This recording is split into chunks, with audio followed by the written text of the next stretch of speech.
G'day, I'm Derek Fildebrandt, publisher of the Western Standard, and you're watching the Alberta Report, our daily updates on the Alberta election campaign trail. I'm joined today by Western Standard news editor Dave Naylor. How are you, Dave? Happy Monday. We've also got one of the Western Standard's Calgary reporters in here today, Jonathan Bradley. Hey, Jonathan. Doing good. Hope you are too. I didn't ask that. We will be joined in a moment as well, though, by Western Standard business reporter out of our Calgary office, Sean Polzer.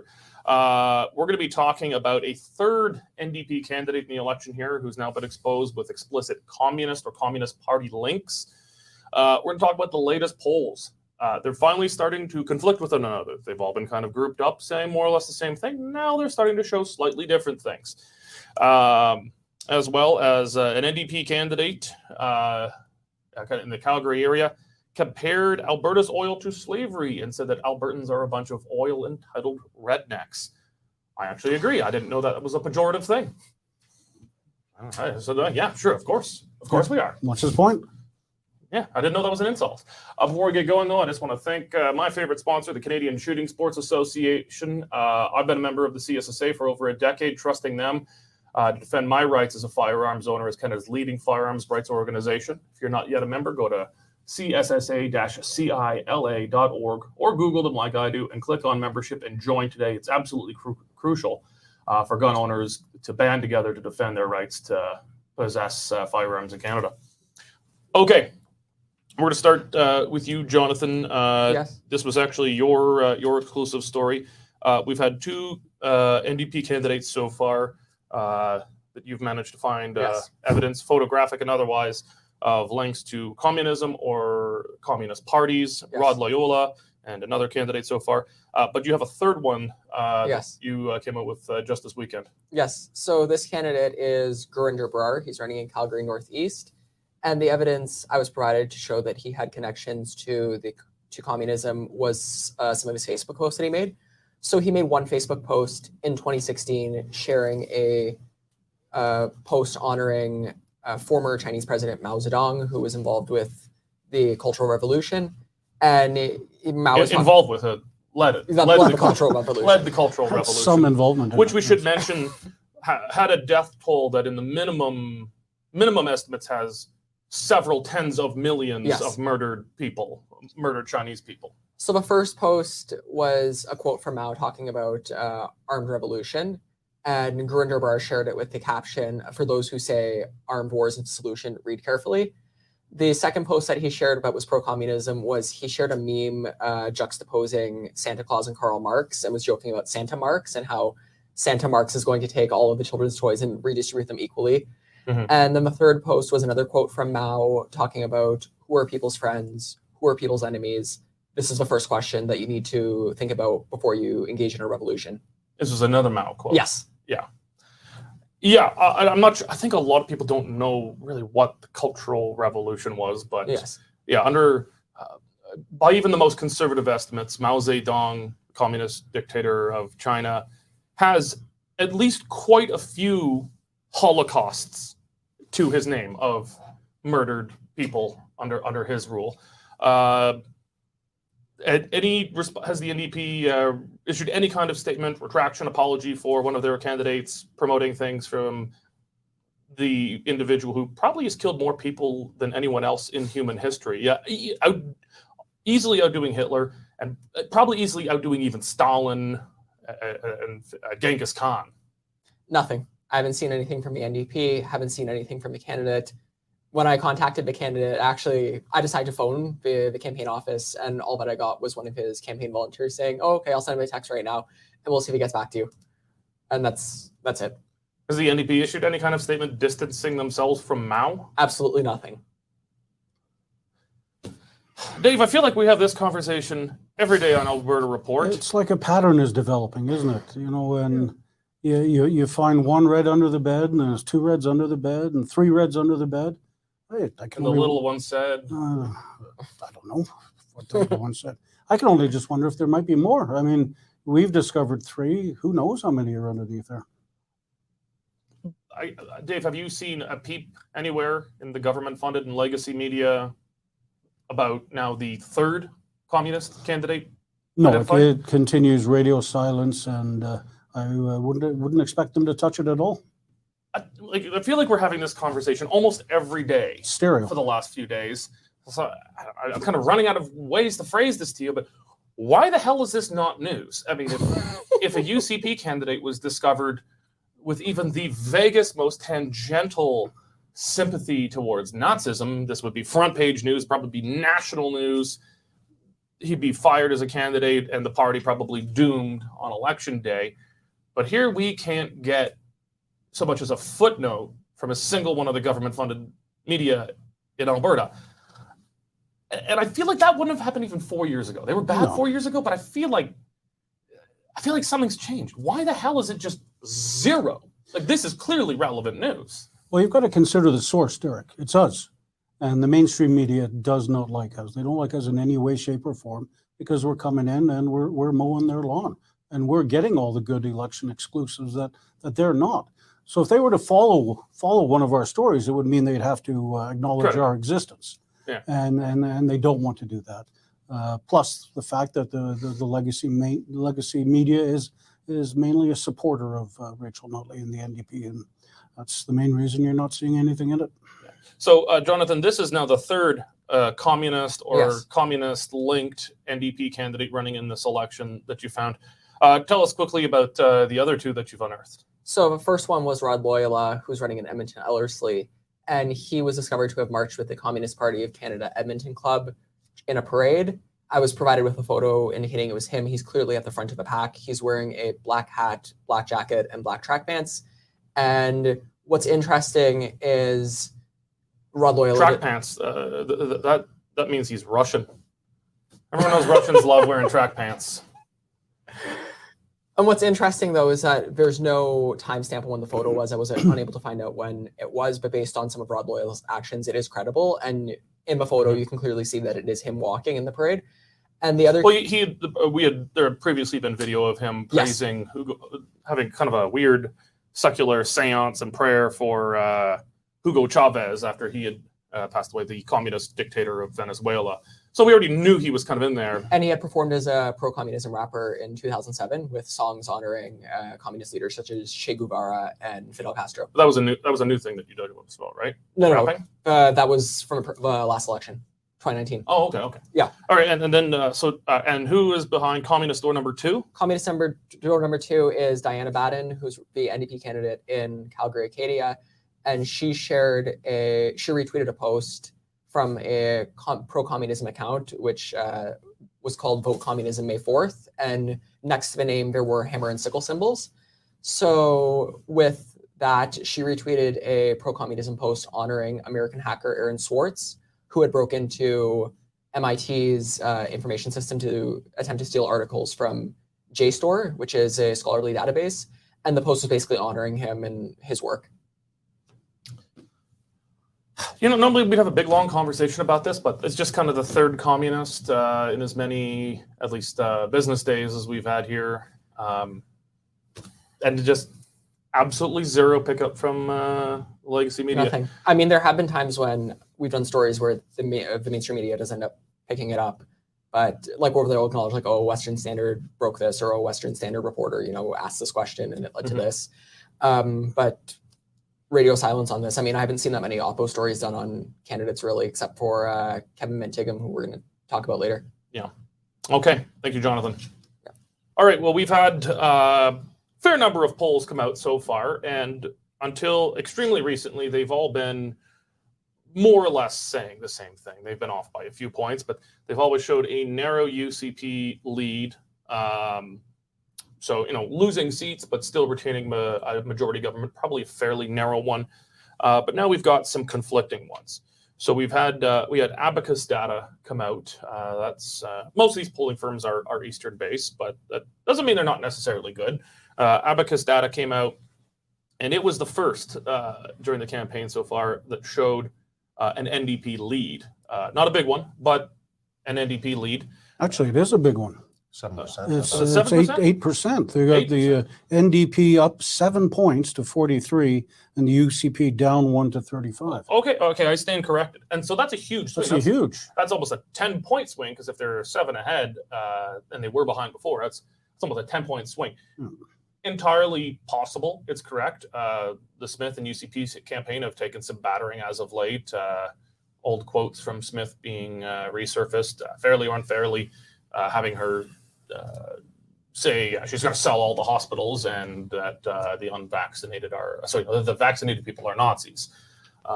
Which, curious, just kind of the reverse of what Justin Trudeau said of unvaccinated, and that apparently wasn't a big deal. But and then we got Main Street also out very recently, showing UCP still has a slight lead, a very slight lead, and within the margin of error. But let's take a look at the Abacus poll first, Dave.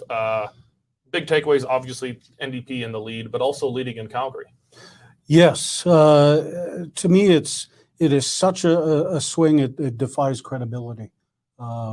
Especially when you've had all the other polls so close, since the start of the election, even before the election. They've always been 1 or 2 points apart or dead heats. And for all of a sudden to gain 7 points, really, you talked about some Danielle Smith stumbles, but I don't think they're 7-point stumbles. Certainly there's been a lot of criticism of the poll on social media by other experts who say it's not believable also. But as you say, you never know.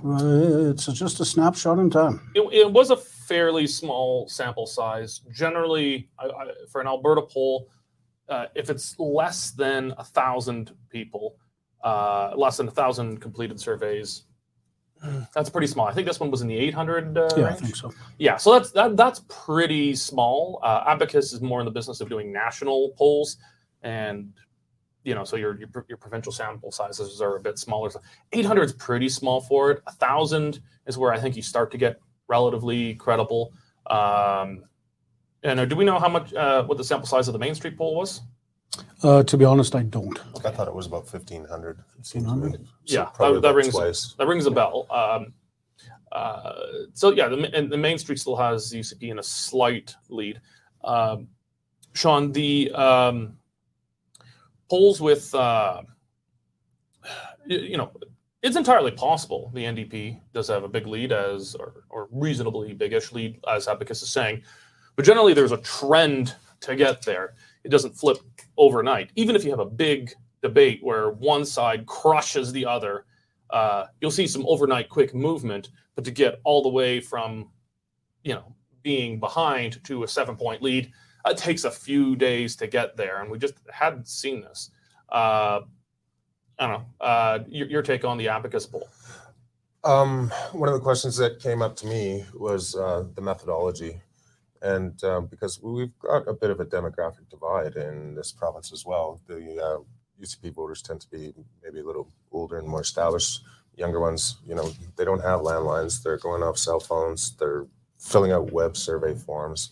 So I didn't have a chance to have a look at how they actually conducted the poll, but it seemed to me that maybe they were using a slightly different method than maybe some of the other ones. What struck me was that all of the all of the demographic information is obviously going to have to be obtained by the pollster, because you don't know if someone is white, Asian, Black, or what age they are when you call them. Right. But we generally know, at least for the landlines, where they're located. And none of their geographic breakdowns were based on that. It was all just, they asked them where they live. So that's a bit odd. Now, you kind of have to do that for cell phones, but for landlines, we do know. Right. We can say, okay, if we're calling this number, this 937 is in Strathmore. We know that's a Strathmore number. Right. They didn't do any of that. It was all just kind of self-reported. So I don't know. It was a funny poll, but I'm not going to dismiss it out of hand. It's entirely possible it's correct, but we're going to have to wait and see a few others. I like to take an aggregate of this. That's why I like websites like 338.com. They're not doing their own polling for the most part, but they're taking aggregates of everyone's polls, kind of averaging them out, maybe weighting them a little differently based on how credible and established the polling firm is, and then trying to apply it as best as possible to the riding level to see the way it's it's going to turn out. There's still a good chunk of undecided too, which we haven't Yeah. talked about. I think the Main Street poll had it at 11%. So still That's coming down. coming down. It was, I think, up around 18 or 19% at one point, but still a good chunk out there. 11% is not huge though, and kind of the default. It's not always the case, but the default among pollsters is they're going to break the undecided on election day, are going to break disproportionately among how parties are currently polling. So they'll, if it's 2-1 for Party A over Party B, the undecideds will probably break 2-1 for Party A, then for Party B as well. That's a generally correct rule of thumb. It's not always the case, but it's generally a rule of thumb. I should also note tomorrow the Western Standard is going to have some exclusive polling of our own. We have contracted a fairly new polling firm, but it's I know some of the people behind it. It's made up of some very good, experienced pollsters, particularly pollsters in Alberta. And so we're going to have some great exclusive data with huge sample sizes, 3 times the size of the Abacus poll. So 2,500 completed surveys, including some polls that break down some of the key swing ridings, those bellwether constituencies that'll tell you, if the UCP wins this one or the NDP wins that one, that's a good indicator of who's going to win government. So we're going to have some really great stuff coming up there. Looking forward to that. So, Sean, we're going to switch gears here. Yesterday, you went to a press conference helped by the UCP down in Okotoks, and they, I suppose, had unearthed some sections of a book that the NDP candidate around there had written that was not even just anti-oil, I'd say it was particularly spicy about Alberta oil in particular and Albertans' relationship with oil. Yeah, comparing it to slavery and energy workers are slaves because they're working for the big oil companies that are taking off their values, their economic value. Sounds like a fairly consistent Karl Marx. That is Marxist theory of labor, Marxist theory of alienation of labor, yeah. Yeah, so not just that oil and gas promotes slavery around the world, but that, in fact, Alberta oil workers are slaves, yeah. The 18-year-old guy I know with an F-350, a sled and a quad might disagree. And a boat. Yeah. Guys with more disposable income than any one of us. Yeah. And also said something along the lines that Albertans are energy entitled rednecks. Did I get that right? Yeah, sucks seemed to be the word that we're sucks. We're oil sucks, which is. Well, then where did the energy entitled rednecks part come from? It was all kind of mashed together. Which I refuse to take as pejorative. Stream of consciousness. I'm like, that's a bad thing? Energy entitled rednecks? That sounds awesome. I'm not taking that as an insult. Mine looks a little red this morning. Yeah. So was this the same candidate who said that, or was another candidate who said? Well, there's been a few candidates actually. It depends on which one you talk about. Shannon Phillips was apparently she wrote a preamble to a book with Mike Odema. I don't know if you know Mike Odema. Yeah. Oh yeah. Yeah, he's crazy. He's infamous. Yeah. But that one's been fairly well known. For some time. That's not a new one. No, I don't think it's a new one. No, but the UCP brought them all out on Friday and just sort of listed them. This candidate, this candidate, this candidate. They're all anti-oil. Yeah. Well, and it's funny because Notley, during her press conferences, every time the question comes up, like, are you anti-oil? She always falls back on, well, we're the ones that got the pipeline built to Tidewater, the TMX expansion. And we were talking this morning about the royalty review that they did when they were elected, and just caused a lot of uncertainty, a lot of anxiety, and then really amounted to not very much. So it seems to me that the mainstream in the party probably is kind of anti-oil, pro-environment, reduce emissions, and a Notley government would definitely have a focus on emissions reduction, but at the same time, it's unclear how anti-oil that it would actually be. Well, they have a complicated relationship, I'd say. I think it's fair to say a lot of their candidates, and certainly kind of the activist membership, grassroots level, it's pretty broadly anti-oil and whatnot, and kind of the greenie movement. But, Rachel Notley, I think, is smart enough. She needs those people voting for her, but it's kind of a Nixon going to China thing. They understand that she's the best they can get. When she won government in 2015, it was a surprise to everyone, including herself. And they're like, holy crap. We made some of these promises here, which like 8 seats in 2015 would have been a victory for them. They ended up with 50 something or something with a majority government. And they realized, well, we kind of need the revenue from oil for this big expansion of social programs that we want to undergo. So they have a complicated relationship with it, Dave. And Rachel Notley has been going to pains to at least try not to scare off moderate voters who, might be sympathetic to some moderate greenie initiatives, but are certainly not anti-oil and wanting to shut it down. No, and I keep in mind when she first became premier, first thing they did, slapped in a carbon tax, which she didn't campaign on. But look, if you're going out and you're promising on the campaign trail, 100 million here, a few hundred million here, 600 million here, 1.2 billion for Calgary, you need the oil money to pay for it. Absolutely. And if the oil money is not there, then it's catastrophic for the government books. And they're going to be struggling even right now at $70 a barrel with all this money. Well, she has promised to also increase taxes on businesses. Yes, that is true. But that'll only make so much, if anything. She's also made the point, too, that when they were in power, the oil revenues amounted to about $3 billion a year. So about $12 billion. And then in the last budget, they were about 27. Which is it's a fair point. I mean, oil revenue is much higher now than it was when she was in government, but she still wanted those revenues. So I think, while she has, I put it this way, her relationship to the oil industry is probably like Danielle Smith's relationship to government monopoly healthcare. They don't probably like either, but they understand politically there's a necessity of maybe not acting on your hardest instincts with these things, that voters are just not there. And in Notley's case, even if voters were there, you'd be killing the golden goose and couldn't do any of the other stuff that she wants to do. And so she's trying to balance it. But it's probably not helpful, Sean, that she's got these candidates that just keep popping up with these hardline kind of extreme anti-oil comments that are not like flippant Facebook posts. Like this particular guy, you wrote this in a book that has presumably been edited and published and probably proofread by the author at least once before being published. Hopefully. Hopefully you think about This is not a rage. you say before This was not rage posting on Twitter. This was a book. Yeah, it was kind of a articulated theory. It didn't seem to me, like you said, it had some pretty basic Marxist principles that you learn in political philosophy in university. Yeah. Yeah.